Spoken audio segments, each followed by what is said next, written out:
So we will pass on to the first plenary talk today, Securitization of Science and its Impact on Science Diplomacy. And they're already here because there are a couple that have to catch a plane. So please, I will just let the moderator, the Danish tech ambassador, Anne-Marie Engtoft Meldgaard, introduce the panel. Please go ahead. Thank you so much. Good morning, everyone.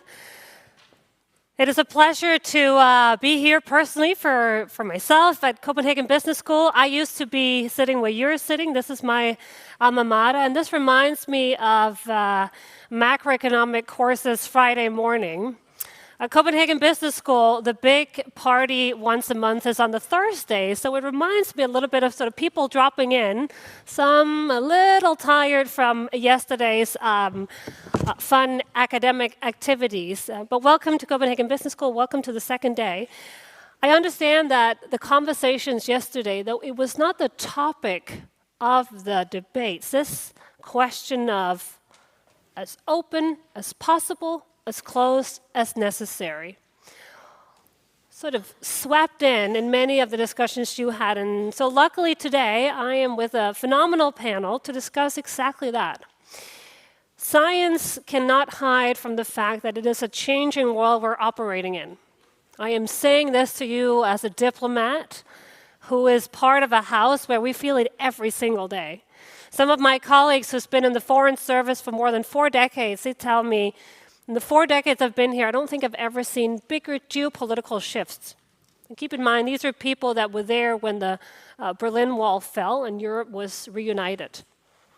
They have not felt a bigger impact on the international system, a challenge to the rules and institutions that we're working with, and a question of, I think, much more fundamental and that we're going to be discussing today. How open is the world and how close should it be?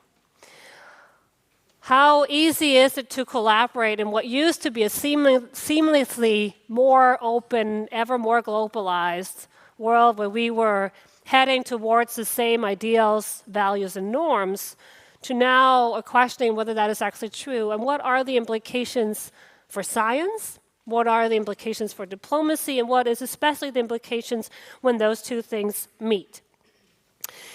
So in the next hour and 20 minutes, we will try to cover some of the ground. I will be asking these folks, what are the implications that they're feeling every day? And maybe we can get to a point where we probably won't have like a 10-bullet list of things to do, but a richer understanding of what the landscape looks like, a better understanding how other nations, institutions, academics, countries are tackling these issues, and maybe something that lights a little bit of a path forward. And reminding ourselves, what are those principles that we should hold dear as we're discussing this as closed, as necessary, while remaining as open as possible. So without further ado, I will sit down here to my wonderful panelists, and they have, each of them, a CV that is significantly longer than most of the notes I work with daily because they're very accomplished. So I won't go through all of their wonderful things, but just what they're doing today. And then as you guys are speaking, wonderful if you could speak to, I think, both what your positions you're in now, but if you have sort of broader experience or want to take some lessons from previous posts and responsibility, that would be great. However, so to kick us off, I'm going to be asking the same question to all of the panelists to get a sense of what the lay of the land is from their perspective. And the first question is going to be this. In your organization, how are you currently striking this balance between openness and restrictedness in research and innovation? And it would be great if you could speak to what are some of the challenges that you're facing in your day-to-day job, and how are you thinking about mitigating them? And Mark, we'll start with you, Mark Walport, who is the Foreign Secretary and Vice President of the Royal Society of the United Kingdom. Mark, the floor is yours. Thank you very much indeed, and I will give a view from the Royal Society. So firstly, I think it's quite important to unpack what we mean by research, and I'm going to call it research security rather than securitization, which is all about bundling loans together, but that's another matter. And I think it's really important to unpack it. So I think we're talking about 3 things, and we sometimes mix them up. So the first, which has come up quite a lot is the dual use of technology. Use of technology for harmful as well as beneficial purposes. But a second issue, which is equally important, is actually the protection and the corollary of that, which is the theft of intellectual property. And those are both really important, and they're both global issues. The third issue, which I will just mention in passing, is that there's a sort of mythology that the funding of research in the 20th century, which is the first time it was publicly funded, came from sort of beauty and light, in other words, the desire to uncover the secrets of the universe. Certainly that's what the researchers wanted to do, but the main driver for the funding of public research in the 20th century was actually war and defense. So the UK research councils came out a report at the end of the First World War. Vannevar Bush and the National Science Foundation came out of the Second World War. And if you want to know the origin of Silicon Valley, it was the launch of Sputnik 1 on the 4th of October 1957. And so we really need to recognize that and understand that it remains an important issue today, and one where scientists have actually played an important role. So Lawrence Bragg got the Nobel Prize during the First World War, about a month apart from his military cross, when he was using sound ranging to work out where artillery sat. So that's my first point. My second point is around dual-use technology, which is, I find it very hard to think of any technology since the beginning of human time that has not been used for both bad purposes and good. And that to recognize that at a time of globalization to an extraordinary extent, it's going to be very hard to stop technologies used for both good and bad purposes, and we have to do the best we can, but there is no magic bullet. The third side, which is the theft of intellectual property, that is nothing new, and it's not. Some countries are more active in that space than others, but the truth is this is a global issue, and I think one of the things that we need to look at if we're going to sort of deal with this is how fast we develop things in response to the emergence of new technology. And some countries are just much faster than others. And I think that we have a challenge, particularly in Europe, and I'm including UK and Europe at the moment, because we are quite slow and we're quite averse to some new technologies, particularly around gene editing and things like that. And so, turning to research itself, research is a global endeavor, and every academic in the world, in this room, knows that if they're to do the best research, they need to collaborate with the best in the world wherever it is. And the best in the world is pivoting to some extent, because if you look to the east, then China is undoubtedly a global leader in research. It has fantastic researchers, and scientists, quite rightly, want to collaborate with them. And so my final point is that I think that when we think about how we manage all of these issues, laws and regulations, so hard cases make bad laws. And if we have to deal with this through legislation and hard regulation, we're going to end up inadvertently stopping highly beneficial collaboration. We have a global interest in tackling issues such as climate change, all the issues of human demographic change, all of the other pollution that we're doing to the planet. There are lots of opportunities in space where we should collaborate globally. And so my plea is that we as a research community use judgment to work out when it's sensible to collaborate with an individual or a group, and recognize that not all collaboration is a sensible thing to do, you know, particularly if there are dangers actually of asymmetric relationships over intellectual property, or indeed the potential abuse of the technology. You know, hypersonics is obviously an area where one would think very carefully about collaboration. But if we use judgment, then I think we can have a very good way forward and continue to collaborate globally. If we end up with legislation, we're going to be in trouble. Thank you. Thank you so much, Mark. I'm often in panels representing the government where I'm asked that we need to do more in legislation. And here there was a very opposite one. Thank you so much on the mindfulness and the smartness of the community themselves to actually take these decisions. Van Turekian from the U.S. Academy of Science, I am curious how things are looking from your vantage point right now, and how are you currently striking this balance between open and closed? Sure. Well, first of all, thank you so much. And it's always a pleasure to follow Mark because he both takes some of the great points that I was going to make and allows that to then open up a different field. So I've got a quick question for everyone here. How many people have taken a class in research security? Interesting. How many have taken that as part of their PhD program in a scientific field? One. Okay. So maybe 1.5, 2. It is, I will, having received my doctorate 25 years ago, it was a term that no one really knew what it meant. As with many things, including, by the way, science diplomacy, the terminology and the phraseology, and I think, Mark, to your point, even how it's interpreted gets sort of put into bins based upon the terminology of that day. Language actually matters, but how language then translates into what people actually sort of assign it to becomes even more important.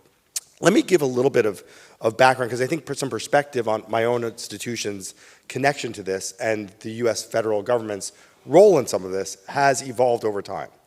And without sort of doing a way back machine, I will do a way back machine and go back to the early 1980s. In the early 1980s, the National Academy of Sciences was asked by the Reagan administration to answer the question of how do we secure research? And if you look at the time period where that was in the height of the Cold War.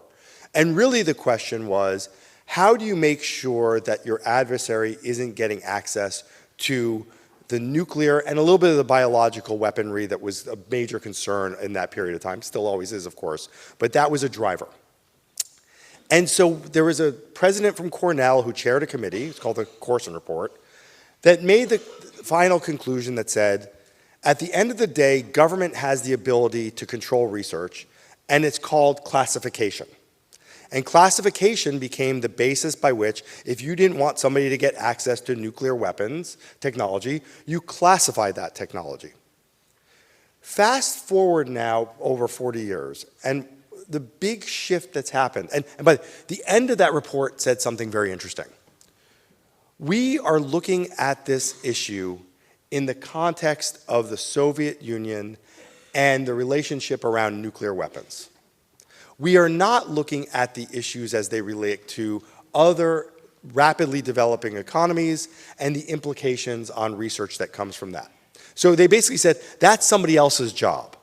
And it took almost 40 years for somebody else to pick that up and to really realize that the nature of classification, which was then codified by the Reagan administration based on that report through something called National Security Strategic Directive 189, NSDD 189, which basically said this: if something is of national security, government classifies it.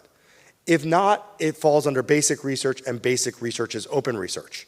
And the university system in the United States basically ran to the open science model. When you fast forward, a major change that's happened is that it's not just looking at issues related to weapons. The convergence, and we've seen it even more so now, between emerging science rapidly going to technology, going to economic competitiveness, moved the national security debate from just being national security to a coupling of national and economic security. As a result, in our own organization, a lot of the conversations we have with government is that question of, is open science a switch or a dial? And if it's a switch, does it belong in the domain of universities, if you're concerned about things like AI and quantum, and you can go through genetic and synthetic biology? And that debate is taking place very actively. It has implications for the future of universities and their role in the research endeavor. Where does basic research and therefore open research end? And where does controlled research begin? And who does that? And we'll probably get to the implications of all of this on science diplomacy in the coming discussion. Is it a switch or a dial, if you had to? I don't know that anyone knows right now, because I don't know that we have the governance structures. I mean, to Mark's point, you're not going to legislate it. So you're going to have to figure out what the right frameworks are to build that structure out. And who's responsible for what part of that? We've been, well, I'll get into that later on, but I think it's going to be an interesting question. It's probably some version of a dial up until the point it becomes a switch. So within the areas that are considered sort of open and safe, you can dial. But then you'll reach a threshold where it moves very quickly. And I think we'll get to the issue, like I said, around science diplomacy, because I think it has major implications for how we think about not only international science collaboration, but anything around governance in a time period where the international governance regimes are collapsing. A diplomatic answer. It's a little bit of both. Next, we have Yoichiro Matsumoto, who is the Science and Technology Advisor for the Ministry of Foreign Affairs of Japan. How are you striking this balance? Okay. Yeah. At first, thank you very much for inviting to join this session. And it is one of the main challenges for us. And in the past, I was rather naively enjoying our own research work for many years. But in the past, discussion in Japan mainly focused on open science, such as openness, such as open science. But with the rapid change in the international environment, the question of how to manage restrictedness has become much more important, as you already said. And we formulate the science, technology, and innovation plan every 5 years. And discussions are now taking place on the next fifth basic plan, which is still start next fiscal year. And in the process, ensuring research security is becoming one of the key topics at this moment. But not so many people don't used to use even research security. What's a real research security? Some people don't know about the real things. So more recently, and Japan is preparing guidance for ensuring research security. Funding agencies are also starting now new measure. For example, JST, some of the people from JST is attending here. So maybe you can discuss with the people from JST. And which is responsible for strategic research and development programs, has launched a pilot initiative called JST Trust to strengthen research security in practical way. And for the development of science and technology, academic freedom and international brain circulation are essential. And therefore, it is important not to close cooperation because of risks, but to continue cooperation while ensuring security under the idea of trusted openness. And we should also avoid placing too much burden on the individual researchers when keeping this balance. To do this, we need to clearly identify which area and type of information requires security measures, provide the guidance to researchers. And at the same time, universities and research institutes need to improve their literacy on that and internal systems and maintain good communication with policymakers. That's what I'm thinking that. Thank you so much. A good reminder of that there's also, as Mark also alluded to, a responsibility and a role for researchers. Muriel Attané, you're the Secretary General of the European Association of Research and Technology, sitting very in the heart of this conversation. How are you finding that we strike the balance right now? Maybe a question to you all. Who knows EARTO? Oh, I'm not that bad compared to research security.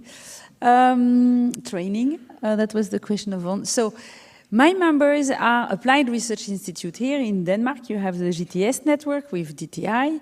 I have much bigger ones, and I completely agree with Mark. The CEA, for example, 20,000 researchers, was Second World War. This year, the 80 years anniversary, and they were based on nuclear research. So it was to have the bomb. So, and all the research that went on nuclear. And I have a lot of like this. Also in Slovenia, they have the nuclear power. So that's where they have been started there on EARTOs. So yes, we started probably the tech development with a lot of things after the Second World War. And I think we are irritated part of this in a lot of our organization.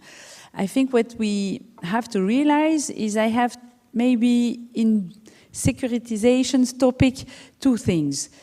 My Applied Research Institute, some of them have been the RDI department of their national armies. So research security has been part of their DNA. You're not even doing, you were talking about defense secrets. It's not even research security.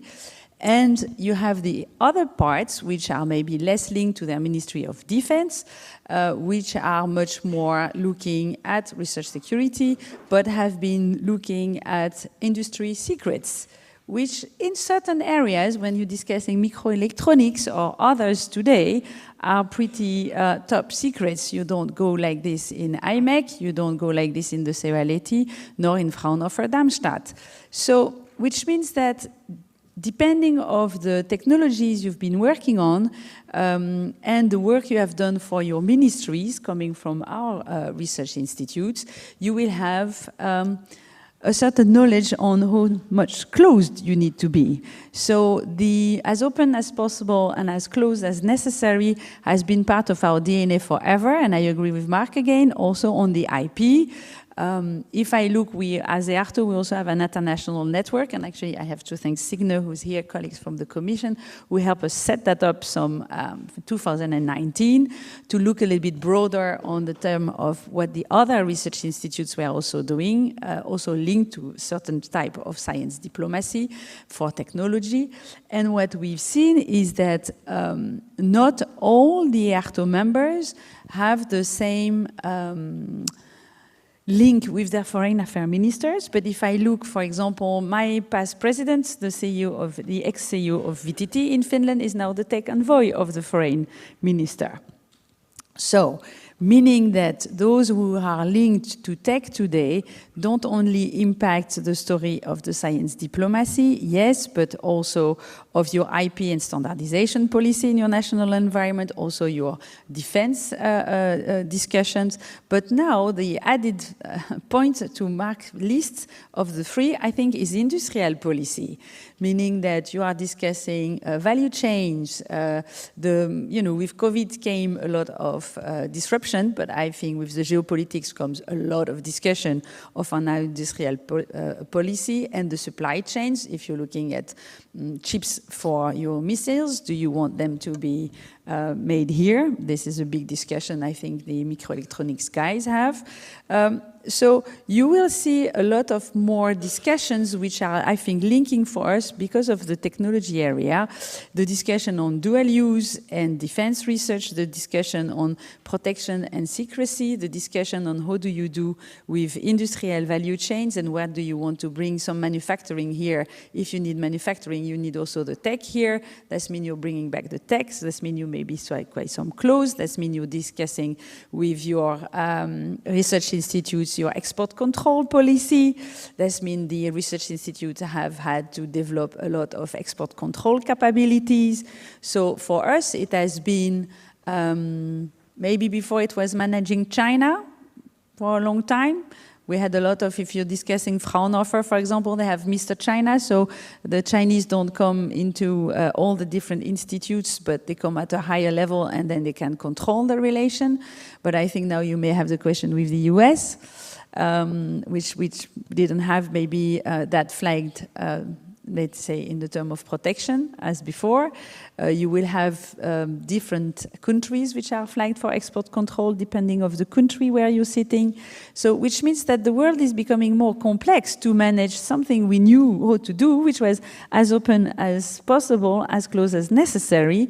The capabilities we need in-house for research institutes, which are already there for many of them, needs to be pumped up, and pumped up in which direction? Your Foreign Affairs Ministry, your Ministry of Defense, your Ministry of Research, your Industrial Ministry.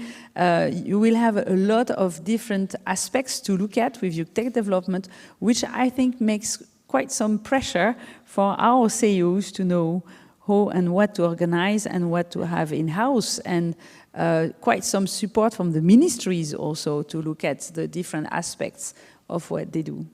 So, complex world to manage now. I was about to say, sounds a lot more complex, and what a great bridge. So we'll be going to the professor now. You have to not only be thinking about getting that peer-reviewed article in the right journal, it is also knowing a little bit about export control, a little bit about diplomacy, a little bit about geopolitics, economics. So, Casper Andersen, who is a professor in history of ideas, tell us how is this looking at Aarhus University, where you're based, and how are you thinking about the balances right now? Yeah, we are thinking a lot about the balances, but we are thinking about them also from an institution with a strong commitment to openness. That is sort of the first part in our research, responsible research code of conduct, that has the stress on openness. What is happening now in these codes, just to take a concrete example, now we also have new sections to include awareness on security risks in international, when you do international collaboration.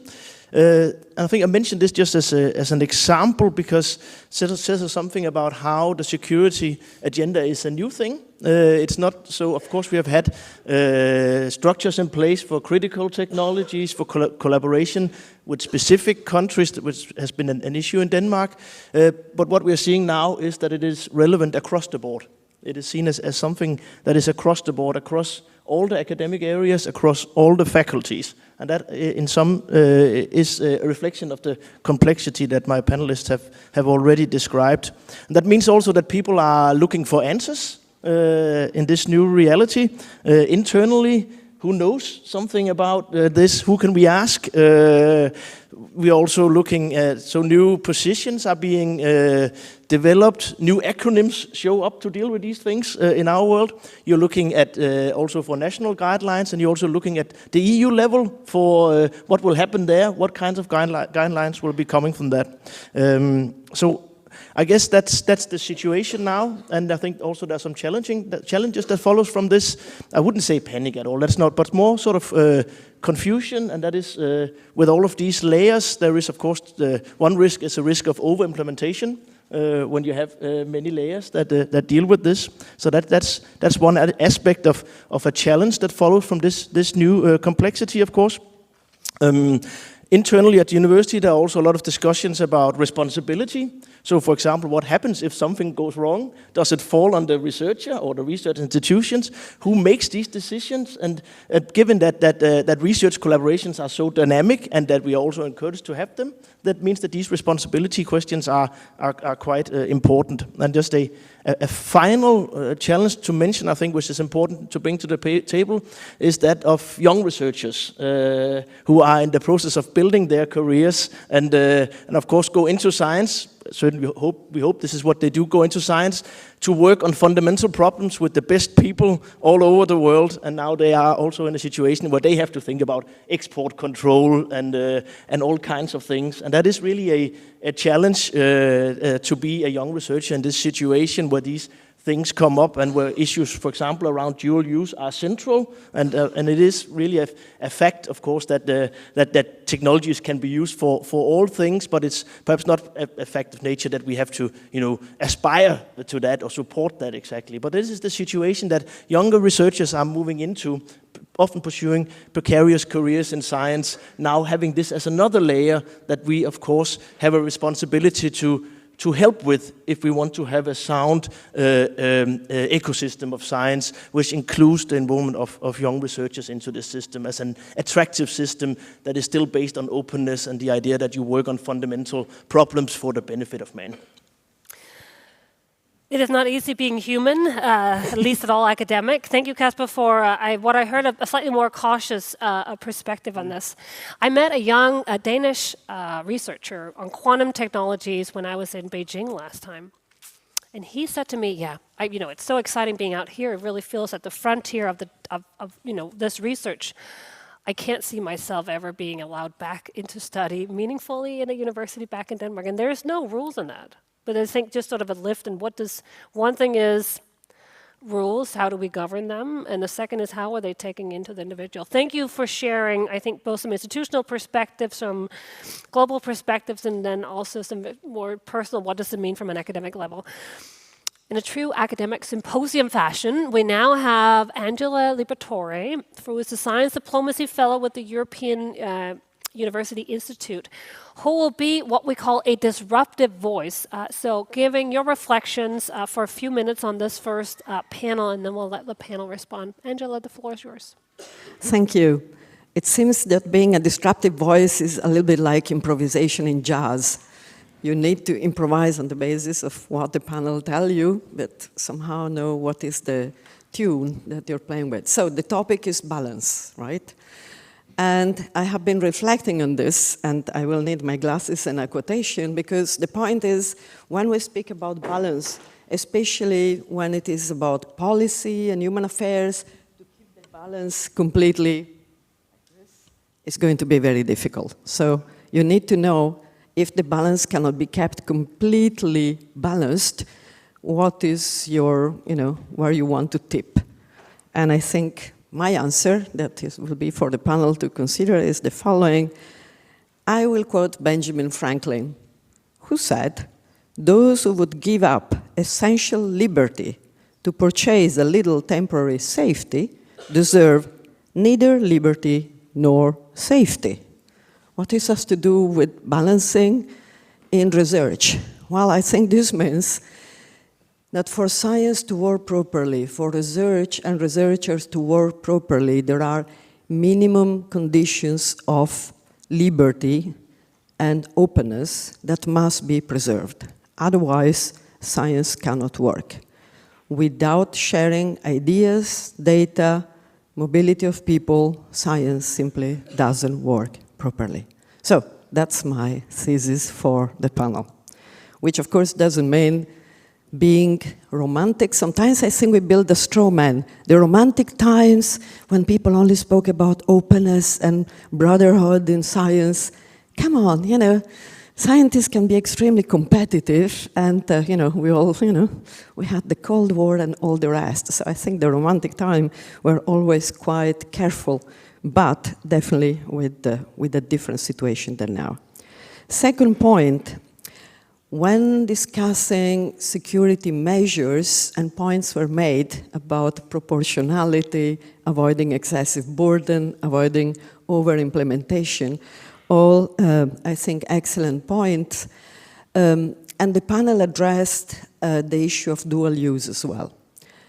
Yesterday, in another panel, one of the people in the audience asked a very smart question, I think. What is special about critical technologies? And, well, the fact that they are considered critical, right? Looks like a tautology, but what does it mean? And then over dinner last night, also with Casper, we were saying, well, for example, in the past, we had nuclear, chemical, biological weapons, which was the focus of being very careful on what you do with the data and with whom you cooperate, who you want to get out or in the research. So the point here to be very, very careful is, are all critical technologies weapons, right?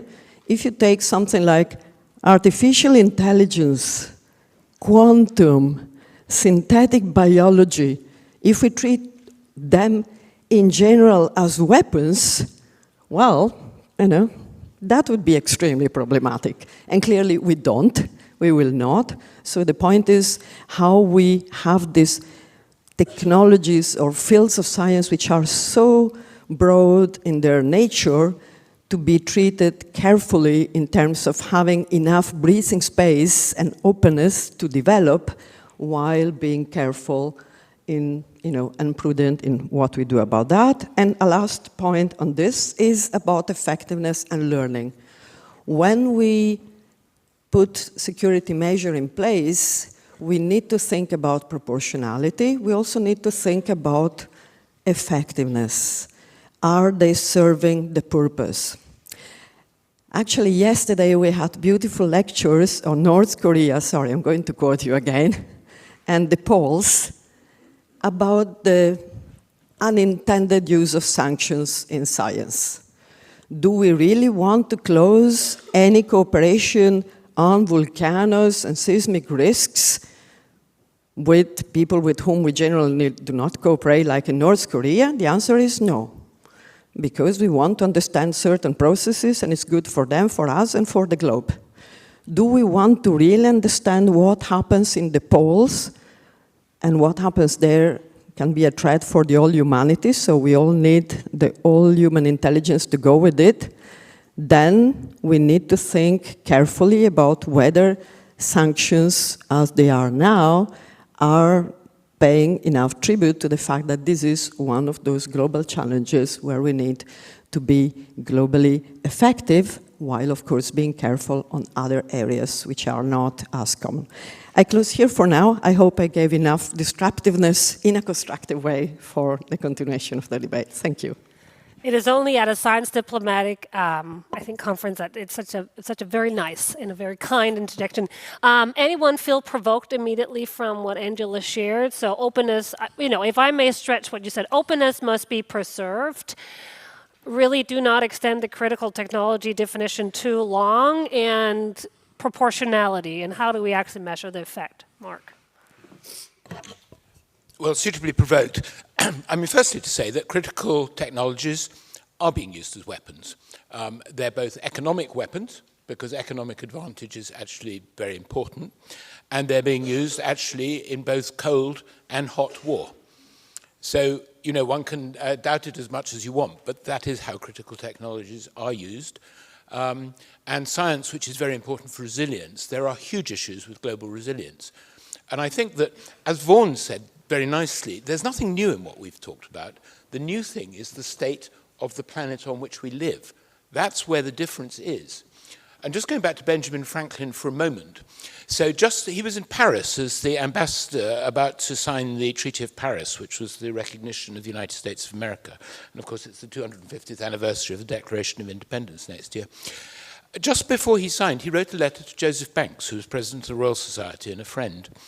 And he wrote about a balloon that he'd seen launched from the Field de Mars, which was a hydrogen balloon. And he commented that a few weeks before, Montgolfier had launched a balloon, and he wouldn't tell anyone what the technology was. So right back then, people were keeping effectively trade secrets. But Franklin, being a good scientist, had worked out actually that it was hot air. So actually, there aren't any new principles here. People have always been quite secretive about aspects of their research. And I think the irony is that we worry about where scientists contribute in a way is not actually their discoveries about the wonders of the planet, the universe in which we live. It's that in order to uncover them, they discover these very interesting technologies. So monoclonal antibodies weren't invented as a means of developing new drugs. They were invented because people wanted to understand a rather curious immunological phenomenon which is called allelic exclusion. But in developing that technology, they developed a very powerful technology. And that's what scientists do all the time, or good scientists, that's what wins people Nobel Prizes. And interestingly, by and large, historically, the researchers themselves have not been terribly interested in developing the technology for commercial use. It's actually industry that's done that. And that's where the problems are. It's actually the use of the, if you like, it's the second order use of the technology that researchers develop, which is done by business. And that is actually the model of societies around the world, capitalist, communist, whatever. But my fundamental point is that the principles haven't changed. The world has, and we've got to react to that world as it is and not what we would like it to be. The role of diplomats, and I think we've talked a lot about science diplomacy. A lot of what we've been talking about hasn't really been science diplomacy, actually. Science diplomacy is the intersection between the world of science, Wissenschaft, it's a better word to describe it, I think, and diplomacy, which is international relations. And I think that we've talked a bit too much in this meeting, to be provocative myself, about the means of science diplomacy rather than the ends. Form follows function. What are we actually trying to achieve with science diplomacy? And I think what we're trying to achieve in this session, in a way, is how we manage the balance. And I really liked Vaughan's metaphor of dials and switches. There clearly are some switches. There always has been areas of research which hides behind security legislation, secrecy. And all nations virtually have had that. What we're talking about is how we use diplomacy to try and get the dial to work and not to turn the dial into a switch. We have time for one or few other, if you felt provoked enough from Angela's comments. Vaughan? And maybe as you're entering on this one, maybe a little bit on that openness and the dial and the switch. There's always been industry and trade secrets, but are we now at the point where there are, entire nationalities where we cannot even have an open discussion around, a scientific area? And so maybe that goes to how open versus the switch coming. Yeah, maybe I'll sort of touch on both of those sort of obliquely by just something that just came up when I keep hearing that frame, as open as possible, as closed as necessary. We actually now repeat that almost as like our creed, right? It's the Nicene Creed of science diplomacy. What I find interesting is what's behind those words. And I'm sorry, I sound like a linguist. I'm not in this session, but it's as closed as necessary is actually a value-laden term. As closed as necessary and the ... as determined by whom. And I think part of the conversation that we are having now is the comma, as determined by whom.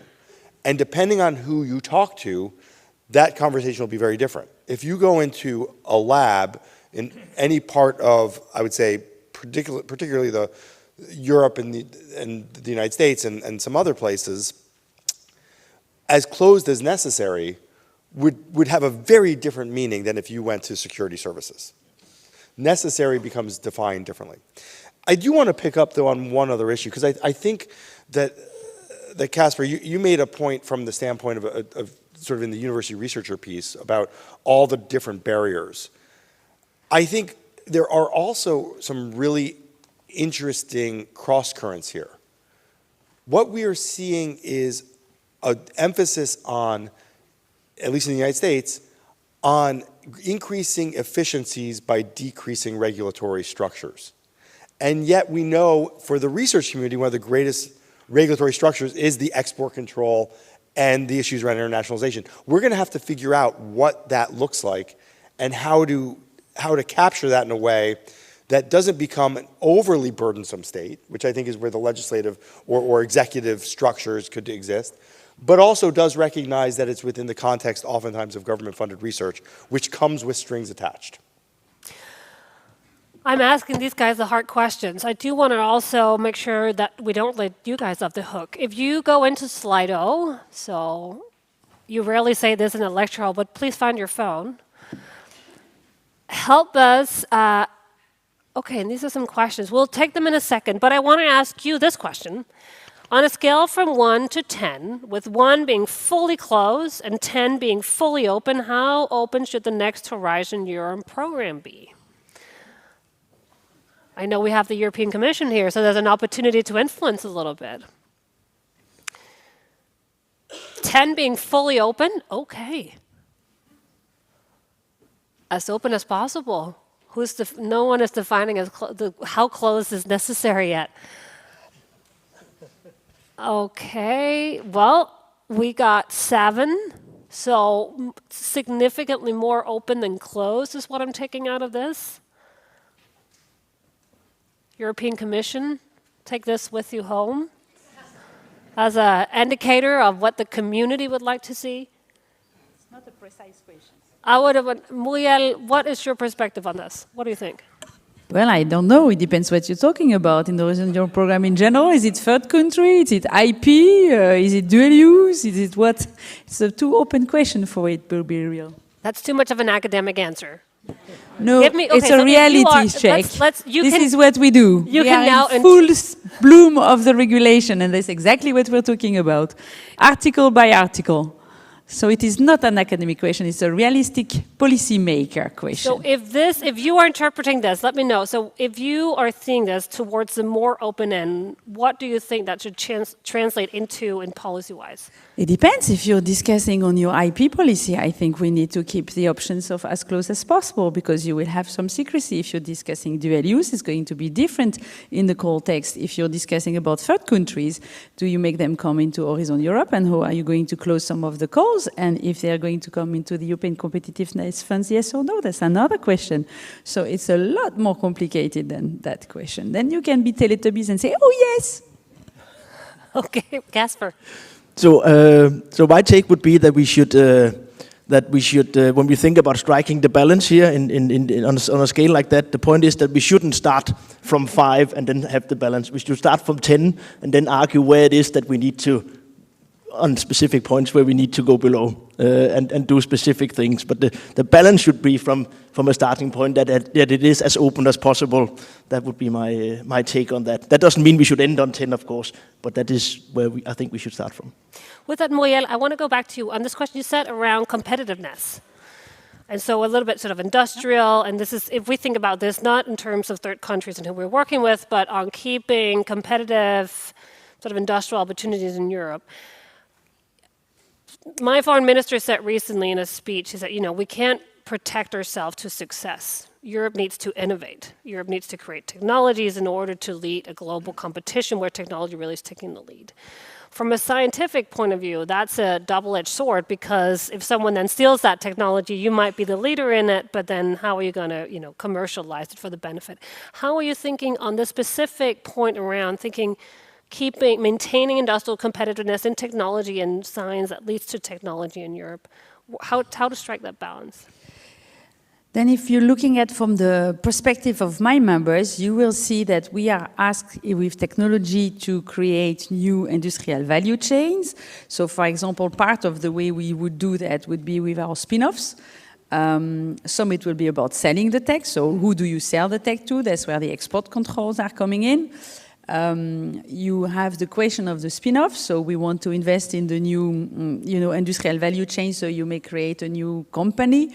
Then you will do a spin-off. But then comes into the question, how do you protect the spin-offs? We are able to keep them close to us because we don't launch with one professor thinking that he has an idea, will go. It is a whole process where we support. You have legal and financial. But at certain points, you want the scale-up. And here money comes and investors comes. And how do we protect that our tech is not bought by outside EU investors? That's one of the key questions now. You will have that for a lot of the quantum spin-offs we have. You will have that some stuff on the microelectronics. You will have that on many of the critical tech, as Sir Mark said. And I think that's one of the questions is when you are linking industrial policy with your tech policy, your list of critical tech and your foreign affairs, how do you link that you also have the means, and that's one of the questions in terms of how do you do programming for research funding, but also for future investments, and that's where your industrial policy come in, and different type of supports are needed. And I think that's not such an easy question.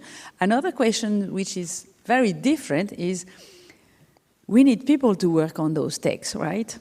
When you are in Finland and you have 1/3 in your research institutes, which are all reservists in the army, you don't have questions about dual use of tech. It's normal, it's kind of accepted, and if it goes into the defense part, it's fine too. You work with your MOD, you know that part of your research institute is working on defense and is acceptable. Now, I have CEOs which are in Spain, much further from Putin or from Ukraine war. They are thinking, oh, I don't do anything that would be dual. So we will also have quite of a question on how do we It's not about the fifth freedom. We need capacity and people to work also on those dual-use tech.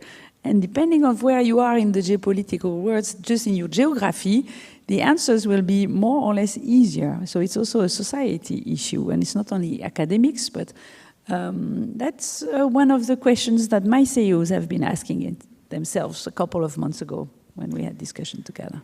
More academic symposiums in the Finnish saunas to learn from the Finns. Before I'm gonna turn it over to you for questions in a second. So start asking on Slido any questions for the panel. But first, Yoichiro. Yeah. May I give another point of view? At this moment, we are suffering very geopolitical changes and so on. But we are also suffering at the same time solving global challenges, for example, global warming and so on. And achieving the SDGs still requires strong international cooperation in science and technology, regardless of political tensions. So Japan aims for co-creation type of science diplomacy. It's a real science diplomacy, and that benefit all stakeholders. In addition, in strategic area, it is important to deepen cooperation among like-minded partners such as Japan and the EU based on mutual trust. Yeah, maybe it's a real point of the discussion at this point, now, but it's very important issues. We should think about our future. Absolutely. Thank you for that sobering message. What I hear you say, Yoichiro, is we still have to move fast and solve things through our science and not least thinking about that. Casper, short comment, and then we'll go to the audience. Yes, it was just a follow on the global challenges, and I think now I'm sort of cast here as the science academic person here, but it's and I think we really realize that the world is changing, that the geopolitics of the world is changing a lot. But at the same time, we are also, and that is there's also another change that has happened in the world, and we all know that, but that the grand challenges that we are facing, they really don't respect borders. And there are some of them that can't be solved in that idiom alone. Take the case of nuclear weapons, for example. If you connect nuclear weapons with ideas of technological sovereignty, because that's the end of non-proliferation, and a similar thing can be said for the climate crisis and so on. So we have some very important agendas that are in conflict with each other in some ways, and we need to find that balance. And I think that's the challenge we have. And even if we're seeing it from different positions, whether you're based inside a science system where you're really trained in this open world idiom, then you realize that these are challenges and these are real dilemmas. And I think that is an important thing to bring into the discussion, that we both know that these two dynamics are in play. Perfect. We have 23 minutes left. If I can get the Slido up on the screen, we will start taking some of the questions from you guys. In order to get as many questions as possible, I'll ask you to keep your remarks brief. We will start with the first one. How should Europe, and I will say here, how should the West collaborate with Global South to ensure safety and security for those countries against the possible challenges with frontier technologies? Any takers on this one? Thinking about that global North-South collaboration? And maybe especially what happens when you're collaborating, Mark, with countries where you cannot guarantee that all those individuals from other nations in that country you are collaborating with necessarily holds the same values. How to do that? Well, there's a related issue, which is that there is one group that is completely absent, as far as I can tell from this meeting, which is the voice of the big tech companies. And we've been talking enormously about publicly funded research, but of course another pivot at the moment is that an increasing volume of R&D is funded by industry. And that applies in information technology and increasingly in quantum as well, because the IT industries are recognizing the power of quantum computing. And so that's an area where we have to collaborate around the world, and the global South is as important as everywhere else. And the truth is that these big tech companies have revenues, annual revenues, that put them quite near the top of global GDPs, if we look at it. And they're increasingly participating in science diplomacy themselves, but obviously with their own issues at heart. I think the challenge we face again is that the reason these companies are doing so well is that they're providing products that people really like. And the challenge, therefore, is how we maintain those benefits and extend them so that everyone has access to them, whilst also dealing with the very severe harms that we're seeing, particularly around issues around young people in particular getting very addicted to these technologies and the social networking that goes with them. But I mean, how should we collaborate with the Global South to ensure safety and security for those countries? I think it's a common challenge for all of us. And I think that we have to share solutions when we find them as well. But recognizing that, as I think has been a common theme, there is no technology at all that doesn't have the opportunity for misuse as well as beneficial use. And it's increasingly difficult. The global change is that this is all globalized in a way that it's like the game whack-a-mole. You bash the mole down in one place and it jumps up in another. And that's the challenge. And companies tend to arbitrage their own interests according to regulations in individual countries. I'm not sure I've really answered the question, but anyway. In proper academic fashion, there's now a discussion in Slido on how we're using the terms. This is phenomenal. Thank you. Please keep them coming. Van, I want to go to you maybe with the next one. There's a discussion on, is it security or risk management? You also recently wrote an op-ed, as I understand it, about science diplomacy being more transactional.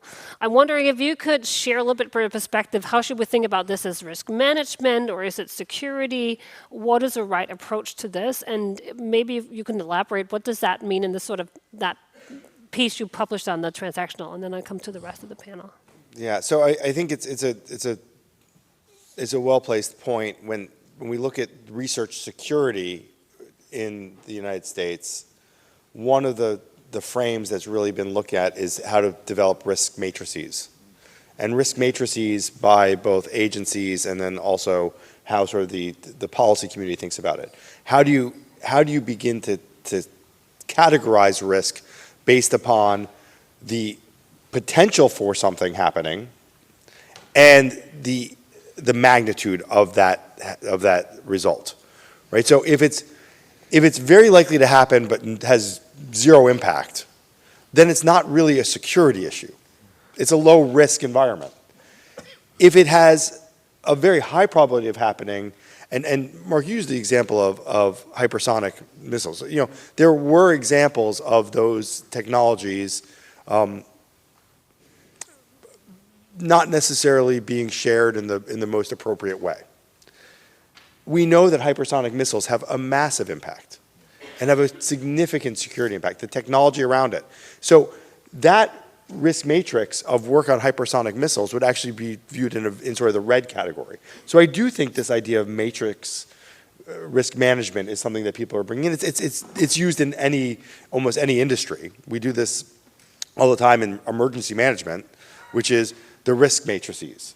Is it a high risk? Is it a low risk? I mean, you know, are we taking off our shoes to go through metal detectors, or are we not? I mean, it depends upon all those different issues. So I think it's probably the right term is actually a matrix, but its underlying driver is security.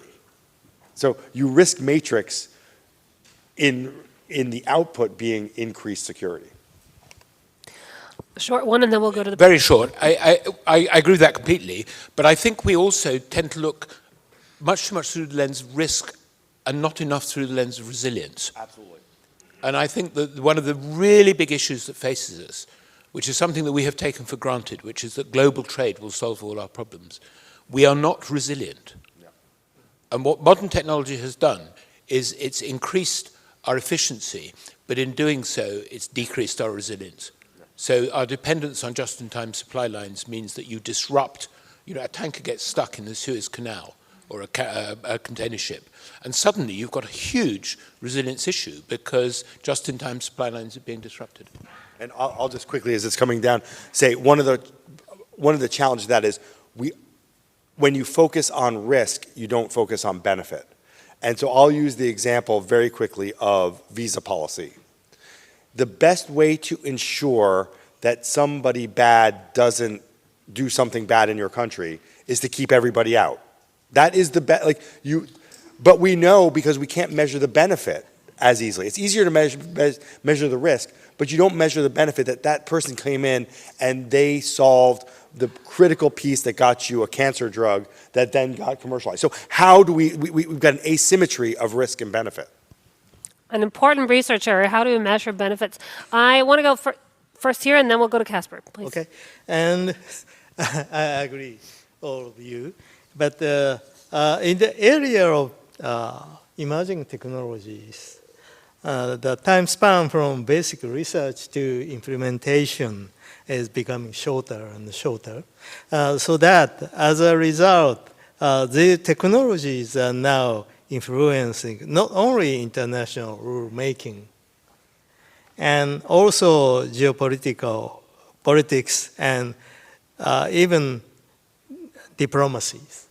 And so such technology has required rapid international rule and standards, and they also have the power to reshape global supply chain and international cooperation structures.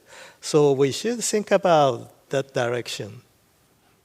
Thank you so much. Casper, you've been signaling, and I want to go to that. The next question will be for you, Muriel. This question around the role of universities in the governance piece. Casper. It was just very quickly on just to emphasize the importance of resilience, and that resilience also requires a lot of open science. I'm thinking about yesterday we had in one of the oceanic diplomacy panels, one of the key points was that the data for open science was incredibly important in building resilience when you have rising sea levels. And there's now also a process where you see a securitization of oceanic data, because you can definitely see security risks in that. But that really points to the dilemma that you need also open science to build resilience. And now to this question, the governance. What role should university plays in mediating between the national security priorities and the norms of open science? So when you are, you sort of sit in an umbrella organization, but when you look at the role of universities in particular? I can't talk for universities. I won't be able to talk for research institutes, so maybe Casper, you want to take the university. But maybe you wanted to speak for the research institutes? For the research institute, what you see is that now, 20 years ago, we created and we helped created EARMA. EARMA is the Association of Research Manager. I think now we will have just created a couple of years ago the European Association of Export Controllers to push up the profession of export controllers in-house.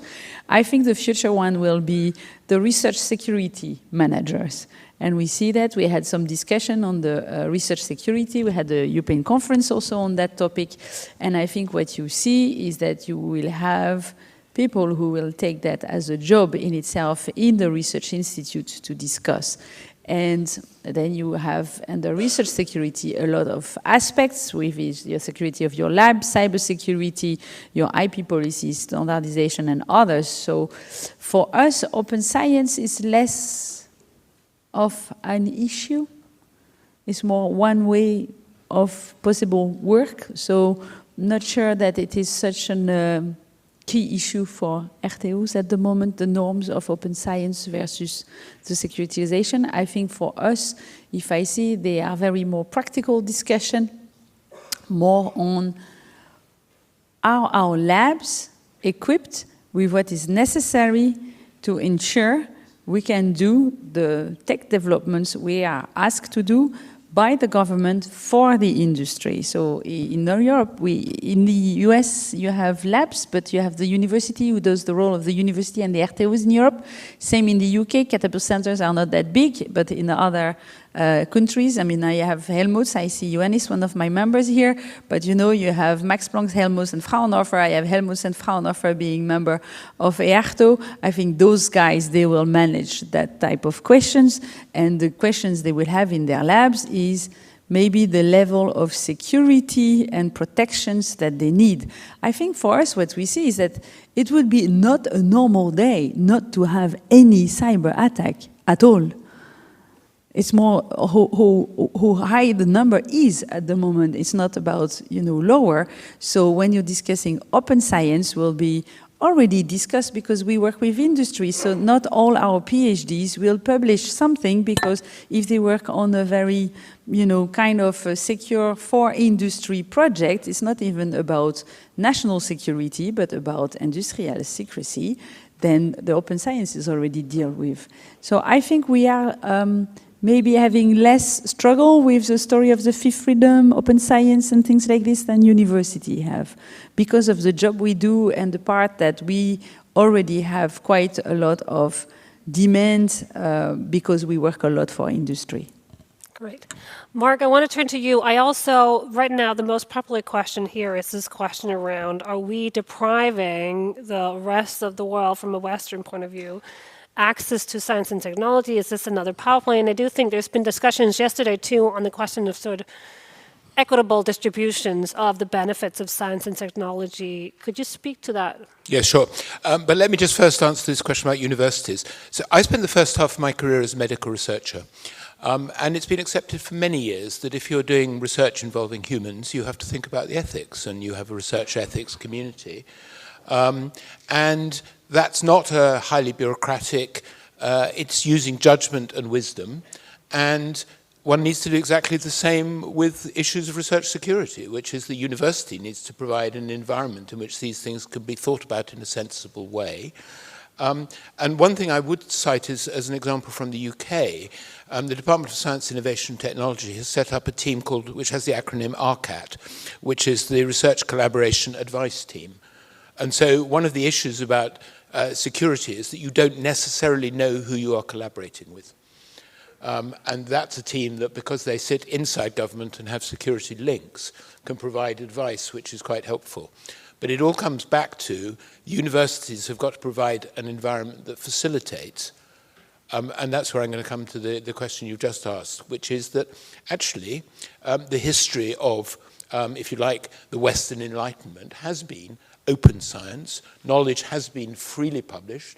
It is still freely published. And we're not depriving the rest of humanity of science and technology as a means of holding on to power for the West. Quite the contrary. The issue, however, is that how you use science and technology, and that requires economic strength as well. And so I think that I sort of reject the sort of thesis behind that. It has been the model of science as it developed in, as say, the Western world, that it was published very openly from the 17th century onwards. Vaughan, I just want to go to you. I mean, coming from the U.S., the geopolitical rivalry between the U.S. and China, in particular around technology, and I mean, if you follow ASPI, the Czech tracker, who's sort of leading on which, that is around sort of military, economic, sort of larger who is winning the race, which seems to be the race of a lifetime right now. How do you think about this question around sort of equitable access in what is a race dominated by speed and getting there fast to that technology to dominate? How to think about equitable access, how to think about open science with this regard? Well, I think I'm going to build on what Mark said. I think that if you look at it, the open science system in the United States has actually been an open science system. It's published, thousands and hundreds of thousands of articles in peer-reviewed open journals around the world. And it's collaborated with people all around the world. It's attracted students from every part of the world. So it is inherently an open system. It doesn't mean that it's always as open all the time as it has been, and it doesn't mean that it will always be open in every field. I think we sometimes confuse, and we say it very quickly, S and T. There is a difference between S and T. And the T part is often not determined solely by governments. It is determined by intellectual property, it's determined by private sector, it's determined by many other things. And in that category, I would be shocked if the driver was equitable distribution and not national dominance. I mean, I think that's a big piece of what all nations are trying to do. They're trying to ensure that their system is the most economically competitive and the most secure. That is true whether it's the United States, or China or the countries of Europe. It is true. It may be an inconvenient truth, but it is a truth. And I think that what we are seeing now around AI and the Trump administration is a very strong belief that AI particularly, and some other technologies as well, are the basis for who's going to have the dominant position in the future of security and economy.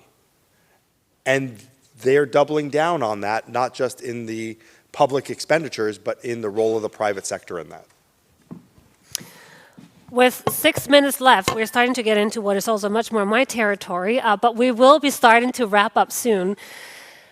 Some of the questions coming in, while this is an incredibly knowledgeable panel, but we're also, technology companies and their societal power, I think these will be discussions that you can have over the break. To make sure that we round this up, I will actually leave the Slido questions where they are now, but encourage you all to come and find the panelists in the breaks, or write them on the Christmas tree, and maybe Santa can help us with a good answer to some of these.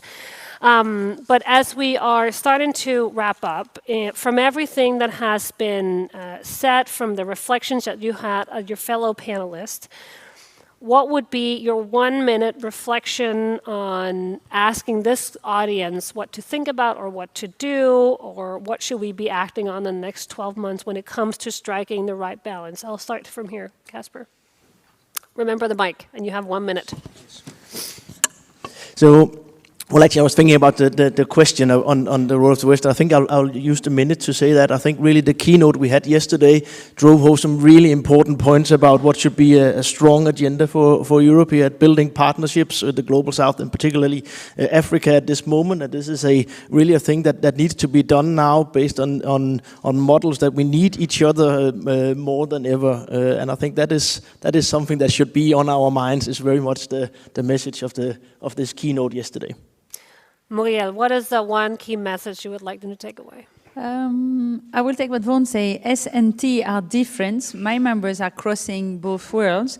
So how can the different coordination of ministries of defense, Ministry of Foreign Affairs, Industrial Policy, and S&T can together think on how to make their life easier so they would actually perform better? Very short and succinct. Yoichiro, please. Yeah. When we think about how science and technology can contribute to global challenges and global public goods, there is still large space or room for cooperation beyond ideologies. Ideologies, right? Yeah. And okay. And it is also important to maintain connections and exchange among scientists and support kind of bottom-up science diplomacy, not top-down. And I believe Japan and the EU can work together from this perspective and lead global discussions in the international community. Thank you so much. And so I'll maybe just jump in and just say, I think if there's one key message, it's that and it's going to sound cliche, but it's not, because I think it's important the world of science and international relations are rapidly shifting away from the post-World War II structures. And if this is a community that continues to think in that framework and designs its conversations around a framework that was, it will be irrelevant to the conversations that are actually taking place in the future. Because Vannevar Bush is not the driver for science policy in the United States and probably around the world anymore. And the multilateral system of global interactions built around a UN structure are not going to be the architecture going forward. Something else is going to have to happen, and people in this room should be part of that conversation, but there are many voices in that conversation. So I'm going to make exactly the same point as Vaughan, but in a very slightly different way. So 15 years ago, the Royal Society collaborated with the American Association for the Advancement of Science, which is where Vaughan was, and you were part of that collaboration, and wrote a report on science diplomacy. We brought that up to date in partnership with the AAAS this year, And the title was Science Diplomacy in an Era of Disruption. And we are in an era of disruption, and eras last a very long time. And I think that science diplomacy has got to work in the world as it is, not the world we wish it was, because it isn't that world anymore. There is a major pivot. New economic powers, well, in fact, they were old economic powers, and they're becoming new economic powers again, are here to stay. And I think one of the biggest dangers is that we drown in a sea of regulation that stops us from getting the most out of the science and technology that has, as we heard yesterday, built the world in which humans, by and large, thrive. And I think a point that I would just maybe like to make about regulation is that the incentive of regulators is an asymmetric one. And what I mean by that is that if a regulator stops something from happening that would have done good, they don't get into any trouble at all. On the other hand, if they allow something to happen that does cause harm, they get into terrible difficulties. And so their incentive is always to stop things happening.